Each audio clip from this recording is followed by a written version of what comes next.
My boyfriend canceled our dinner plans to meet his parents alone, but when I followed him to the restaurant, I discovered he was introducing his ex as the love of his life. Subscribe to the channel and like the video to see more stories like this, 28 years old. That number represents independence, career success, and the confidence I've built through years of hard work. My name is Tanya, and for the past 4 years, I've been working as a marketing coordinator for a tech startup in Portland, Oregon. My downtown apartment always felt like my sanctuary, a place where I could be myself completely. I've been dating Marcus for 8 months now, and honestly, I thought we were heading towards something serious. Marcus seemed like everything I'd been looking for in a partner. He was 31, worked as a graphic designer, had this infectious laugh that made everyone around him smile. We met at a coffee shop near my office when he accidentally spilled his latte on my laptop bag. Instead of just apologizing and walking away, he insisted on buying me coffee and staying until I made sure my laptop wasn't damaged. That genuine concern for a stranger's well-being drew me in immediately. Our relationship developed naturally. Friday movie nights at my place, weekend hiking trips to the Columbia River Gorge, lazy Sunday mornings where we'd read different sections of the newspaper and share interesting articles. Marcus had this way of making ordinary moments feel special. He'd leave little sticky notes on my bathroom mirror with motivational quotes, or surprise me with my favorite Thai takeout after particularly stressful days at work. But there were small things that occasionally made me pause. Marcus was somewhat secretive about his family. He'd mentioned his parents lived about an hour outside the city, that his father worked in construction, and his mother was a retired teacher. However, in 8 months of dating, I'd never met them. Whenever I suggested we visit them together or invited them for dinner at my place, Marcus would deflect with comments like, "They're pretty traditional," or "maybe when we've been together longer." I understood wanting to take things slow with family introductions. My own parents lived across the country in North Carolina, and Marcus had only spoken to them briefly during video calls. Still, something about his reluctance felt different than normal caution. He'd receive phone calls that he'd step outside to take, always returning with vague explanations about family stuff or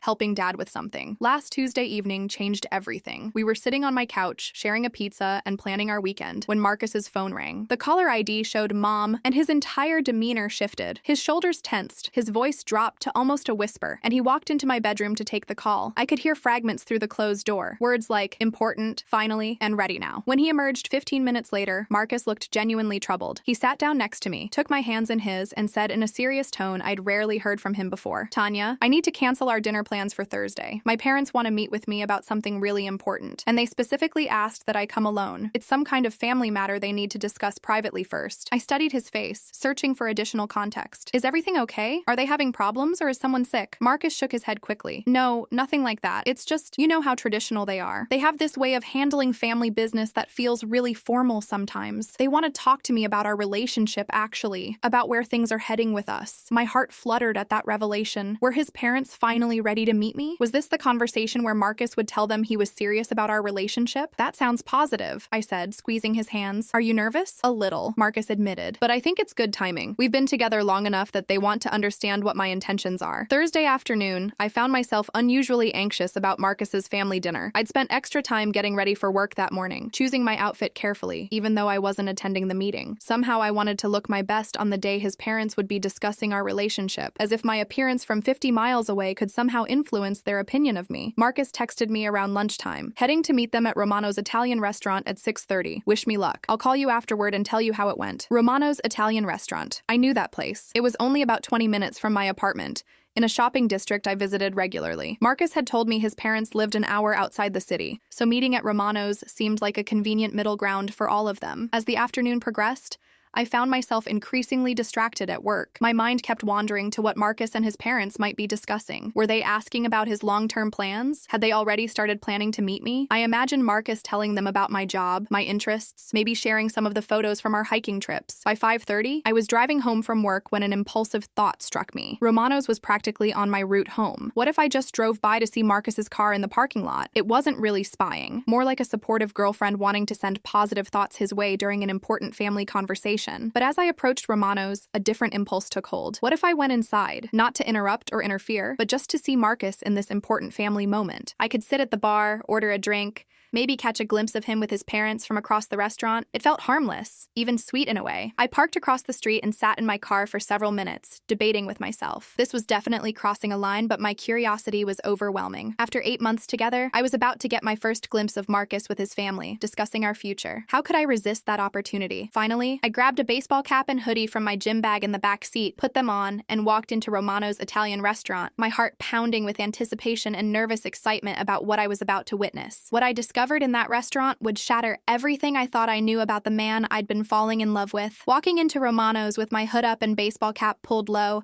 I felt like I was in some kind of spy movie. The restaurant had that warm, dimly lit atmosphere with soft Italian music playing in the background. I approached the hostess stand, scanning the dining room for any sign of Marcus. "Table for one?" the hostess asked with a friendly smile. "Actually, could I sit at the bar? I'm just having a quick drink while I wait for a friend." I lied smoothly, surprised by how naturally the deception came to me. The bar area gave me a perfect view of most of the restaurant. I ordered a glass of wine and positioned myself so I could see the dining room while appearing to scroll through my phone. My hands were actually trembling slightly as I lifted the wine glass to my lips. Then I saw him. Marcus was sitting at a corner table, and my breath caught in my throat. He looked more dressed up than usual, wearing the navy blue button-down shirt I'd helped him pick out last month, his hair styled with more care than he usually took for casual family dinners. But as my eyes adjusted and I focused on the table, confusion washed over me. There were 4 people sitting there, not 3. Marcus, an older man and woman who I assumed were his parents, and a 4th person whose back was to me. The 4th person had long, dark hair, styled in loose waves. She was wearing a deep red dress that looked expensive, the kind of outfit someone might choose for a very special occasion. I watched as she reached across the table, her hand covering Marcus's, and my stomach dropped. This wasn't a family meeting about our relationship. This was a double date. I shifted slightly on my bar stool, trying to get a better angle, and that's when the woman turned her head to laugh at something Marcus's father had said. My wine glass nearly slipped from my hand. She was stunning, the kind of naturally beautiful woman who probably never had an awkward phase, with perfect bone structure and confident body language. But more than her beauty, it was the familiarity between her and Marcus that made my chest tighten with dread. Marcus leaned toward her, saying something that made her laugh again, and she playfully swatted his arm in response. It was the same gesture I'd seen him make with me dozens of times, but seeing it with another woman felt like watching someone else live my life. His mother was beaming at this woman, nodding enthusiastically at whatever story she was telling. His father had that approving smile that fathers get when they genuinely like their son's girlfriend. The entire scene looked like a commercial for family happiness, except I wasn't in it. I pulled out my phone and pretended to text while actually opening the camera app, zooming in slightly on their table. Through the screen, I could see more details. Marcus's mother was wearing a pearl necklace and had gotten her hair done for the occasion. His father wore a tie, which seemed formal for a casual family dinner. This was clearly a special event for them too. The woman, whoever she was, seemed completely at ease with Marcus's parents. She was animated in her conversation, using hand gestures that suggested she was telling them about something exciting. Marcus watched her with an expression I'd seen before, but never quite this intense. His eyes never left her face, and he had this soft smile that looked almost adoring. My phone buzzed with an actual text message making me jump. It was from my best friend Sarah. "How did Marcus's family dinner go? Are you officially meeting the parents soon?" I stared at the message, then back at the table where my boyfriend was clearly on what looked like a relationship milestone dinner with someone who definitely wasn't me. That's when I heard it. Marcus's voice carried slightly in the quiet restaurant, and even though I was 20 feet away, his words came through clearly. "Mom, Dad, this is Stella, the love of my life. We're back together." The wine turned to acid in my mouth. Back together? Love of his life? His mother immediately stood up and hugged this Stella woman, saying something I couldn't hear, but that made Stella tear up slightly. His father shook her hand warmly, then pulled her into a hug as well. The whole family was celebrating this reunion like it was Christmas morning. "What about Tanya?" his mother asked, and my entire body went cold. Marcus waved his hand dismissively. "Tanya was just a distraction while Stella and I were figuring things out. She never meant anything serious. She doesn't even know about Stella. A distraction. 8 months of my life, and I was just a distraction." Stella reached over and took Marcus's hand, interlacing their fingers. "I'm so sorry it took me so long to realize we belonged together. Those 6 months apart made me understand that no one else could ever compare to what we have. 6 months. They'd been apart for 6 months, which meant they were together right up until Marcus and I started dating. I wasn't the new girlfriend being introduced to the family. I was the rebound he'd used while waiting for his real relationship to get back on track." Marcus lifted Stella's hand to his lips and kissed it gently. "The important thing is, we're here now. My parents have been asking about you constantly. They never understood why I was wasting time with someone who clearly wasn't right for me." His mother nodded emphatically. "We could tell from your phone calls that you weren't happy. You sounded so different when you talked about that other girl. But with Stella, you've always lit up. up. Even when you were telling us about your problems, we could tell you were still completely in love with her. I felt nauseous. How many conversations had Marcus had with his parents about me, describing me as someone he wasn't happy with? How many times had they suggested he get back together with Stella while I thought I was building a future with him? The waiter approached their table with champagne, clearly something they had pre-ordered for this celebration. Marcus's father proposed a toast to Stella and Marcus, finding their way back to each other, and to the engagement we're all hoping to hear about very soon. Engagement? They were talking about engagement. Stella laughed but didn't deny the suggestion. Instead, she looked directly at Marcus and said, "I think we've learned not to let pride and stubbornness keep us apart anymore. When you know you've found your person, you don't let them go again." Marcus kissed her cheek. "Never again. I promise you that." I sat frozen on my bar stool, watching the man I'd been falling in love with promise forever to someone else, celebrating with parents who apparently viewed me as an unfortunate mistake he'd made while separated from his true soulmate. My phone buzzed again. Another text from Marcus. "Dinner is going great. My parents love hearing about us. Can't wait to tell you all about it later tonight. Love you. Love you." He was texting me that he loved me while holding hands with another woman and calling her the love of his life. I quickly paid for my wine and walked out of Romano's, my mind reeling with the magnitude of Marcus's deception. But as I sat in my car, trying to process what I'd just witnessed, I realized this was only the beginning of discovering who Marcus really was, and I was going to find out exactly how deep his lies went. I drove home in complete shock, my hands gripping the steering wheel so tightly my knuckles had turned white. Every red light gave me another moment to replay what I'd witnessed, each detail becoming more painful than the last. Marcus calling Stella the love of his life, his parents celebrating their reunion, the dismissive way he'd referred to me as just a distraction. When I finally reached my apartment, I sat in my car for another 10 minutes, staring at my phone. Marcus had sent 2 more texts. "Almost done here. Parents are so happy about everything,"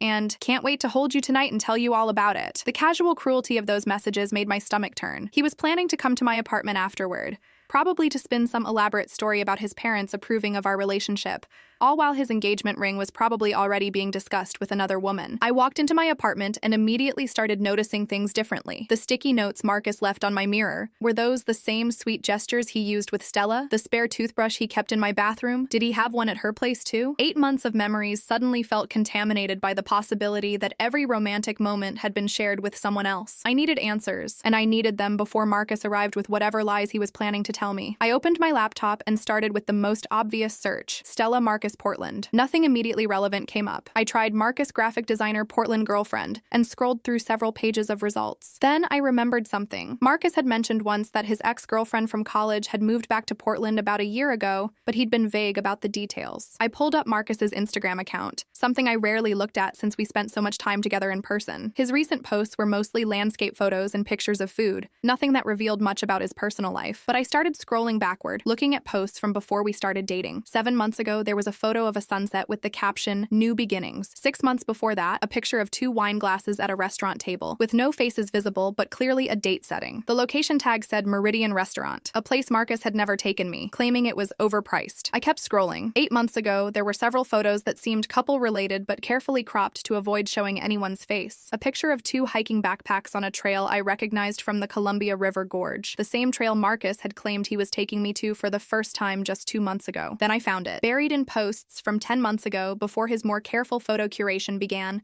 was a picture of Marcus with a beautiful, dark-haired woman at what looked like a Christmas party. The caption read, "My favorite person at my favorite time of year." She was wearing a red dress similar to the one I'd seen tonight, and even though the photo was partially cropped, I could tell it was definitely Stella. I clicked on the tagged location, Meridian Restaurant Christmas Party, so they'd been together at least through Christmas, just 2 months before Marcus and I met in February. His story about being single for over a year before we started dating was complete fiction. My phone rang, startling me out of my detective work. It was Marcus. "Hey, beautiful." His voice sounded cheerful and relaxed. "Just leaving the restaurant now. My parents are so excited about everything. Can I come over? I have so much to tell you." I took a deep breath, trying to keep my voice steady. "Actually, I'm pretty tired tonight. Maybe we could talk tomorrow instead?" "Are you sure? I know you've been curious about meeting them, and I have some really good news about that." The audacity was breathtaking. He was actually planning to use his dinner with Stella as a setup for some fictional story about his parents wanting to meet me. "I'm sure," I said firmly. "Let's talk tomorrow." After hanging up, I continued my investigation with renewed determination. I searched for Stella on social media,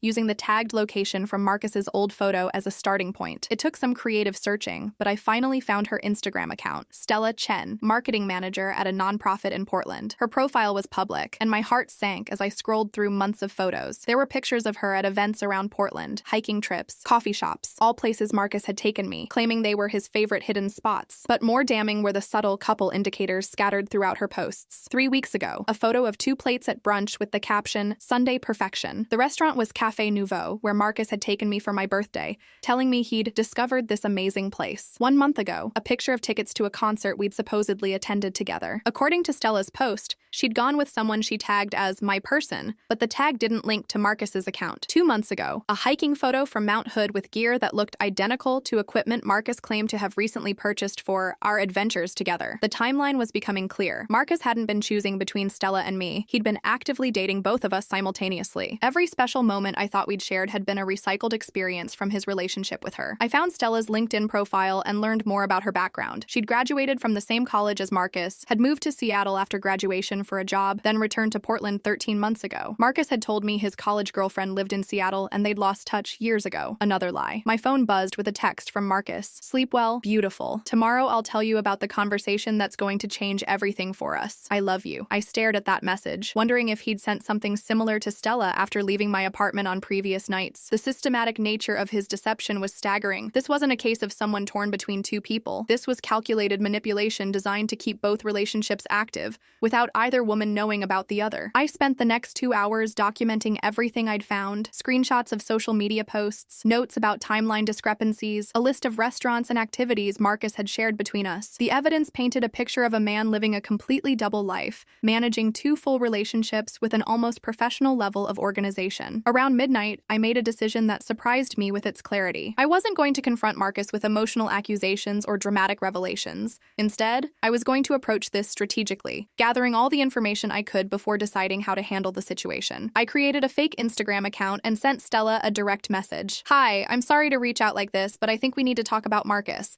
I believe he's been lying to both of us. Would you be willing to meet for coffee?" I hesitated before hitting send, knowing this message would change everything. Once Stella knew about me, there would be no going back to the illusion of my relationship with Marcus. But sitting in my apartment, surrounded by evidence of his elaborate deception, I realized the relationship I thought I had with Marcus had never actually existed anyway. I sent the message and waited, knowing that tomorrow would bring the confrontation that would finally force Marcus to face the consequences of his double life. What I didn't expect was how quickly Stella would respond, or how much more complicated his web of lies was about to become. Stella responded to my message at 6:47 a.m. I'd barely slept, checking my phone every few minutes, and when I saw her reply, my heart started racing. "Oh my god, yes, we absolutely need to talk. Can you meet me at Powell's Books Cafe at 10 a.m.? I'll be wearing a blue scarf. This is going to sound crazy, but I think I know exactly who you are." I arrived at Powell's 15 minutes early, my stomach in knots. I spotted Stella immediately. She was even more striking in person than she'd appeared from across the restaurant. But what surprised me was how nervous she looked, constantly checking her phone and fidgeting with her coffee cup. "Tanya?" she asked as I approached her table. I nodded, and she gestured for me to sit down. For a moment, we just stared at each other, both of us processing the surreal situation. "So," Stella said finally, her voice steady but tense, "you're the marketing coordinator Marcus has been telling me about, the one who's been helping him through a difficult time while we worked on our relationship issues." My mouth fell open. "He told you about me?" "Not exactly the way you'd think." Stella pulled out her phone and scrolled through her text messages. "Marcus told me he had a friend who was going through a rough breakup, and he was providing emotional support. He said you were needy and dependent on him, but he felt sorry for you. He made it sound like charity work." The cruelty of that characterization hit me like a physical blow. "He told me you were his college ex who lived in Seattle and that you'd lost touch years ago." Stella laughed bitterly. "I moved back from Seattle 13 months ago, specifically to be closer to him. We've been together for 3 years, Tanya. We were talking about marriage before I moved to Seattle for my job. The only reason we took a break was because of the distance, but we agreed it was temporary." I felt dizzy. 3 years? But Marcus and I have been dating for 8 months. He told me he'd been single for over a year when we met. "He's never been single," Stella said quietly. "When I moved to Seattle 18 months ago, we promised each other we'd make the long-distance thing work. But after 6 months, I could tell something was wrong. He was distracted during our calls, making excuses not to visit, acting differently." She showed me a text thread on her phone. "Look at this conversation from 7 months ago." I read Marcus's messages to Stella. "I know this separation has been hard, but I think we both need to explore what life looks like apart before we commit to marriage. Maybe we should officially take a break while you're in Seattle, just to make sure we're together for the right reasons." "That's exactly when he asked me out for the first time," I said, remembering our initial coffee date in February. "Right, so So while he was telling me we needed space to find ourselves, he was actively pursuing you. But here's what really makes me sick. He never stopped telling me he loved me. Even during our break, we talked every few days. He'd tell me about his loneliness, how much he missed me, how he was just waiting for the right time for us to be together again. Stella scrolled to more recent messages. 3 weeks ago, he told me he was ready to be serious again, that he'd realized during our time apart that I was irreplaceable. He asked me to move back to Portland, said he wanted to introduce me to his parents as his girlfriend again. I thought about the timeline. 3 weeks ago, Marcus had told me he wanted us to start thinking about moving in together. So last night's dinner with his parents, I began, was supposed to be our official reunion, the announcement that we were back together and ready to get engaged. Stella's voice cracked slightly. His parents have been asking about me constantly. They never understood why we broke up in the first place. To them, last night was their son finally coming to his senses. I showed Stella some of the photos I'd screenshotted from Marcus's social media. Look at these dates. He took me to every single place he'd taken you. The same hiking trails, the same restaurants, even the same weekend trips. Stella studied the images, her expression growing more disgusted. That hiking trail photo? He took me there for our 2-year anniversary. He said it was our special place. And this restaurant, Cafe Nouveau, that's where he first told me he loved me. He took me there for my birthday 2 months ago, I said. Told me he'd been saving it for a special occasion. We spent the next hour comparing our experiences with Marcus, and the pattern became clear. He hadn't just been dating both of us. He'd been systematically recycling every romantic gesture, every meaningful location, every significant moment. We'd both been living the same relationship with the same man, just on different schedules. The worst part, Stella said, is how convincing he was. Even yesterday, when he picked me up for dinner, he seemed genuinely excited about our future together. He talked about looking for apartments, planning a vacation, meeting my friends who live here now. If you hadn't messaged me, I would have spent today planning our engagement party. I felt a surge of anger unlike anything I'd ever experienced. This wasn't just cheating. It was elaborate psychological manipulation of 2 women who'd trusted him completely. What do you want to do about this? I asked. Stella was quiet for several minutes. Then her expression shifted to something I could only describe as determined resolve. I want him to face both of us at the same time. I want him to try to explain how he justified this to himself. And I want to watch his face when he realizes his perfect little system has completely fallen apart. When? I asked. Tonight. He's supposed to come to my apartment at 7 to celebrate our reunion. Can you be there? I nodded immediately. What do we tell him? Nothing, until he arrives. Let him walk into my apartment expecting to continue his celebration with me,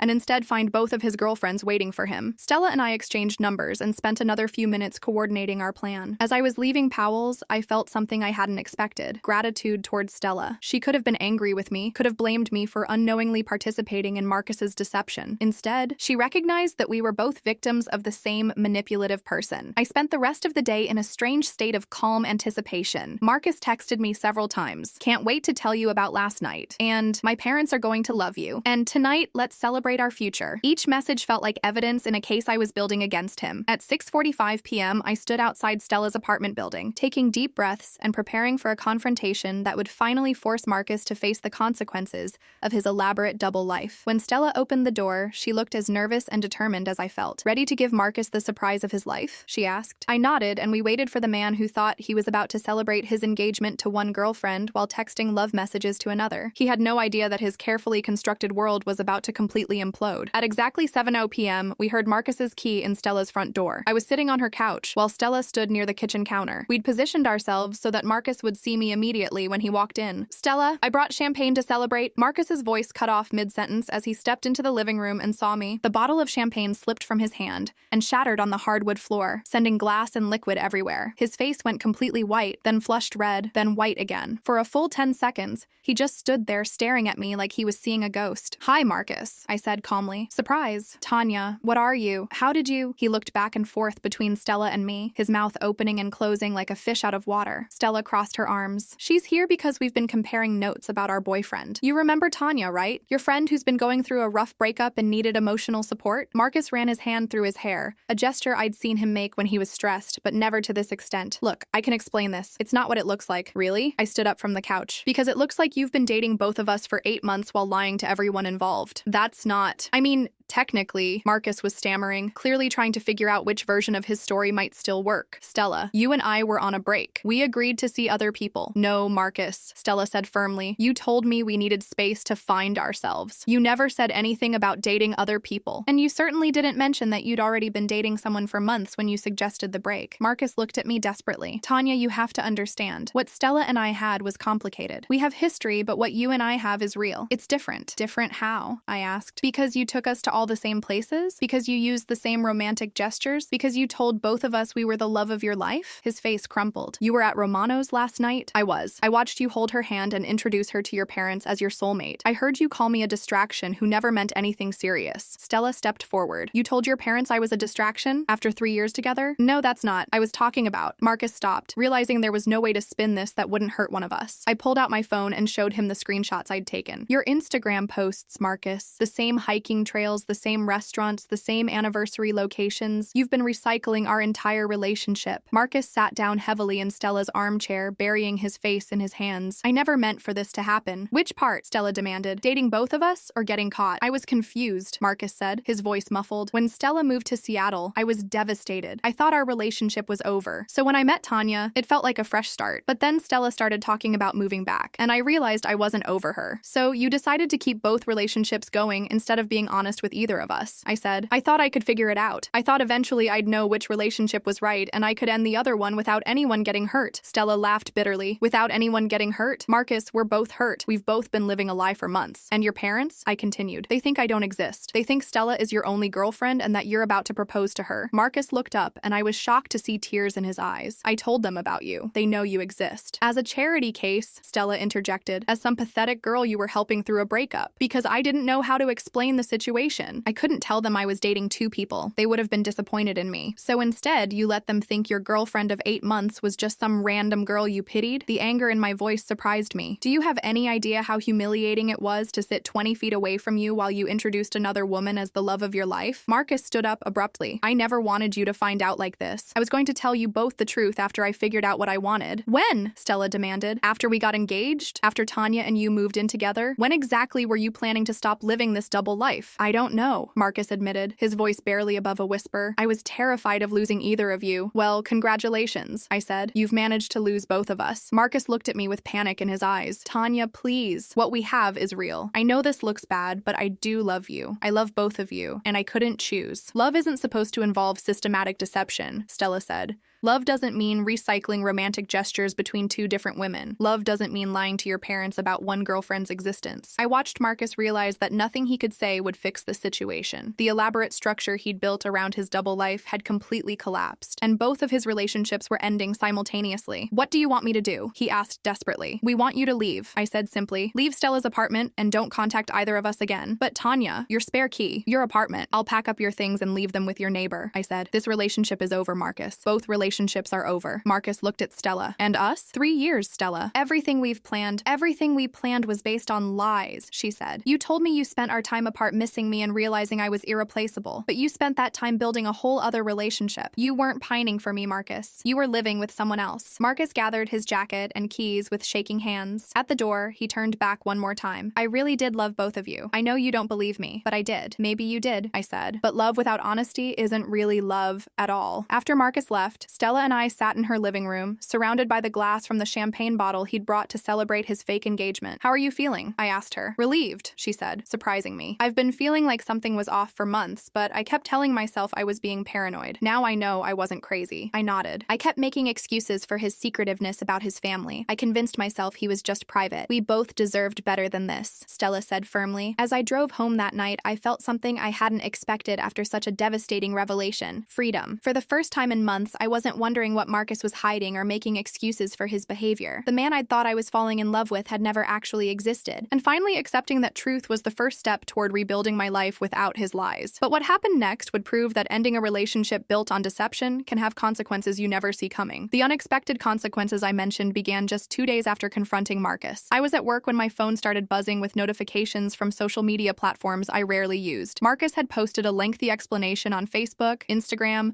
and even LinkedIn, claiming that he'd been caught between 2 amazing women and had made the difficult decision to be honest about his feelings. His post painted the situation as a romantic triangle where he was the victim of his own honesty. He described Stella and me as women who couldn't understand the complexity of modern relationships and suggested that his transparency had been punished by 2 people who weren't ready for an unconventional love story. The comments section was filled with friends and family members offering him support, calling him brave for following his heart, and saying things like, "The right woman will accept all of you." Reading those responses made me feel sick. Marcus had managed to spin 8 months of systematic deception into a story about authentic self-expression. But then something beautiful happened. Stella called me while I was was reading his posts. "Have you seen his social media?" she asked. "Unfortunately, yes. He's made himself the victim in this whole situation. Well, I hope he enjoys his moment of sympathy, because it's not going to last long." I could hear determination in Stella's voice that I'd learned to recognize. "What are you thinking?" "I'm thinking that people who know Marcus deserve to know the truth. Not his version, where he's some misunderstood romantic hero, but the actual truth about how he systematically deceived both of us." Stella had screenshots of text messages spanning months where Marcus had lied to her about his whereabouts, claiming to be at work events or family obligations when he was actually with me. I had similar evidence of him lying to me about business trips and friend gatherings that were actually dates with her. Together, we crafted our own social media response, not to humiliate Marcus, but to set the record straight. We posted a joint statement explaining the timeline of his deception, the calculated way he'd recycled romantic experiences between us, and the fact that neither of us had known about the other until I followed him to that restaurant. The response was immediate and overwhelming. Friends of both Stella and Marcus began sharing their own stories about times they'd felt something was off about his behavior. Several people mentioned seeing him with different women at various events, but assuming we were just friends or co-workers. Marcus's parents even reached out to me directly. His mother sent a heartfelt message apologizing for the dismissive way Marcus had described me to them and expressing shame about their son's behavior. She said they'd raised him to treat people with respect and honesty, and they were devastated to learn how far he'd strayed from those values. But the most surprising response came from Marcus himself. Instead of anger or defensiveness, he sent both Stella and me identical messages, asking if we could meet to talk. He said he'd been in therapy since our confrontation and wanted to make amends. Stella and I discussed it and decided to meet with him, but only together and only in a public place. We chose the same Powell's Books cafe, where we'd first compared notes about his deception. Marcus looked different when he arrived. Thinner, tired, like he hadn't been sleeping well. He apologized immediately and extensively, acknowledging that his behavior had been manipulative and cruel. "I've been trying to understand why I did this," he said. "My therapist helped me realize I was terrified of making the wrong choice, so I convinced myself I didn't have to choose at all. I told myself I was keeping everyone happy, but I was really just being a coward." "What do you want from us now?" Stella asked directly. "Nothing," Marcus said, which surprised both of us. "I want you both to know that neither of you did anything wrong. This was entirely my failure, and I'm going to spend a long time working on myself so I never hurt anyone like this again." He gave each of us handwritten letters, not romantic declarations, but genuine apologies acknowledging specific ways his actions had hurt us. In my letter, he wrote about how my trust and kindness had deserved honesty from the beginning, and how sorry he was for making me question my own instincts when I sensed something was wrong. After Marcus left that day, Stella and I remained at the cafe for another 2 hours, talking about our experiences and what we'd learned about ourselves through this whole situation. "I realized I've been settling for partial relationships for years," Stella said. "Even before Marcus, I was always accepting less communication, less commitment, less honesty than I deserved, because I was afraid of being alone." I nodded. "I kept making excuses for red flags because I wanted the relationship to work so badly. But now I know what it feels like to trust my instincts and stand up for myself." 6 months later, my life has changed in ways I never expected. Stella and I became genuine friends, not just bonded by trauma, but connected by shared interests and similar values. She introduced me to her hiking group, and I introduced her to my book club. We've discovered that we actually have a lot in common beyond having dated the same manipulative man. I've also learned to be more protective of my emotional energy. I date differently now, paying attention to inconsistencies and trusting my intuition when something feels off. I no longer accept vague explanations or make excuses for partners who can't be straightforward about their feelings or intentions. The most unexpected outcome is that I'm grateful this happened, not for the pain or the humiliation, but for the clarity it gave me about what I will and won't accept in relationships. Marcus's deception forced me to develop standards I didn't know I needed and boundaries I'd never learned to set. Stella got a promotion at work and moved to a beautiful apartment closer to downtown. She's been dating someone new for the past 2 months, a man who introduced her to his friends and family on their 3rd date and who texts her good morning every day without fail. As for Marcus, I heard through mutual friends that he's still in therapy and hasn't dated anyone since our confrontation. Part of me hopes he's genuinely working on himself, because I believe people can change if they're willing to do the difficult work of examining their own behavior. Today, I look back on that night at Romano's without regret. Following Marcus to that restaurant was the best decision I made in our entire 8-month relationship, because it finally showed me who he really was. Sometimes you have to lose something you thought you wanted in order to discover what you actually deserve. That impulsive decision to put on a hoodie and baseball cap led to the end of a relationship that was built on lies, but it also led to the beginning of a friendship with an amazing woman and a much healthier understanding of my own worth. Trust your instincts. If something feels wrong, investigate. Don't make excuses for people who can't be honest with you. And remember that discovering someone's true character, even when it's painful, is always better than living in a beautiful illusion that was never real to begin with. What would you have done in my situation? Have you ever discovered that someone you trusted was living a double life? Share your thoughts in the comments below. If this story resonated with you, show your support by leaving a like and letting me know what you think. Thank you for reading, and thank you all for being here.